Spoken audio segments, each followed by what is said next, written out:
Previously, we learned the two fundamental rules of enemy movement. In this video, we'll see these rules get used by large enemies.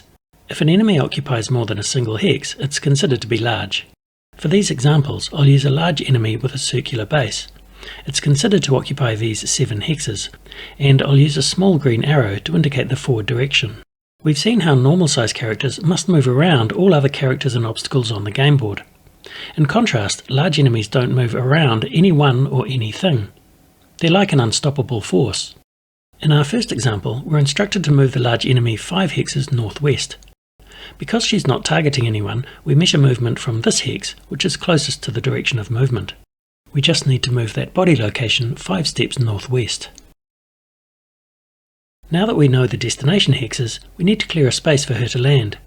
Any obstacles at her destination will be destroyed, and any characters at her destination will be pushed out of the way. Characters get pushed directly away from the centre hex. Upon reaching her destination, she'll turn to face in the direction of movement. Also notice that characters and obstacles in between her start and end positions were unaffected.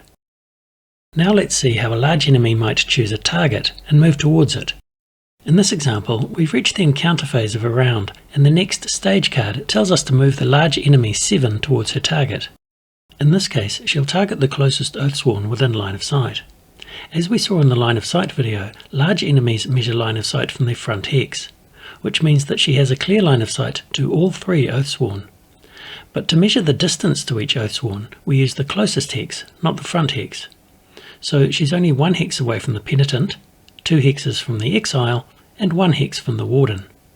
Since the penitent and the warden are the same distance away, she'll choose between them using the rule of north then west, and target the penitent. Her closest hex will move towards the penitent, following the usual rules of enemy movement. Now that we know the destination hexes, we'll clear a space for her to land. The tree gets destroyed, and the minion gets pushed out of the way. We can't push the minion directly away from the centre hex because the penitent is in the way, so we'll push him to a neighbouring hex instead, using the rule of north then west.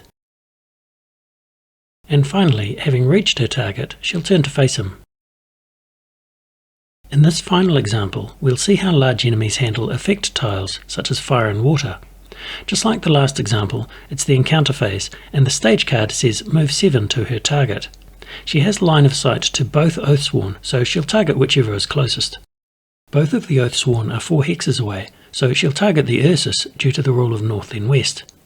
This is the path she'll take to reach the Ursus. It follows the standard rules of enemy movement, and of course she doesn't even try to avoid obstacles, other characters, effect tiles, or anything else.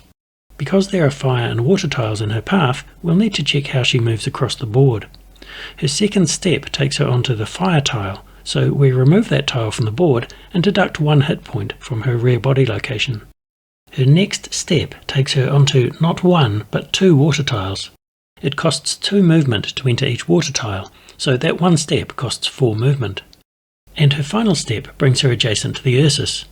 Altogether, it costs 7 movement to reach the Ursus, so she only just made it. We'll clear a space for her to land, though naturally we leave both water tiles where they are. Because she reached her target, she'll turn to face him. She can't face her target directly, so she'll face an adjacent hex instead, using the rule of north then west. That's the end of this video, but for more large enemy movement examples and the final word on rules, see page 20 of the Encounter Rulebook.